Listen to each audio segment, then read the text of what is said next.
வாங்க.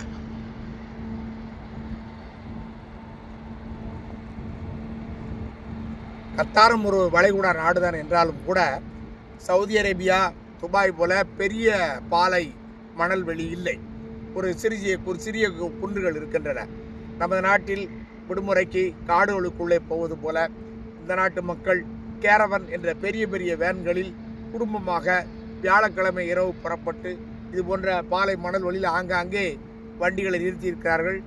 அதில் 2 நாட்கள், இன்று இரவு மாலை தான் வீட்டுக்கு போவார்கள். ஒரு நாள் முழுவதும் இந்த மணல் வெளியில் சுற்றி திரிகிறார்கள். இந்த இடத்திற்கு காலை இப்பொழுது இங்கே மணி வந்து 7 மணி. நமது பாவூர் சத்திரன் நவமணி வாருங்கள் என்று காலையிலேயே 50 கிலோமீட்டர் அழைத்து வந்து விட்டார். திரும்ப 50 கிலோமீட்டர் போய்விட்டோம். காலையிலே ஒரு 100 கிலோமீட்டர் இன்றைக்கு பயணம் சிறப்பாக இருக்கின்றது. இந்த பக்கம் தொழிற்சாலைகள் இருக்குது, அதை படம் எடுக்கக்கூடாது என்று போட்டிருக்கிறார்கள். இந்த மணல் குன்றுகளில் அந்த தடங்கள் எல்லாம் பார்த்தீங்கன்னா கார்கள் மேலே போய் வரும். அதுக்கு அந்த ஏற வந்து காரில் இருக்க டயரில் பாதியாக காற்றை குறைத்து விட்டு தான் மேலே ஏற முடியும். எனவே நாங்கள் இப்பொழுது எங்கள் வண்டியில் மேலே போகவில்லை. இது அளவு பார்த்துருவோம்.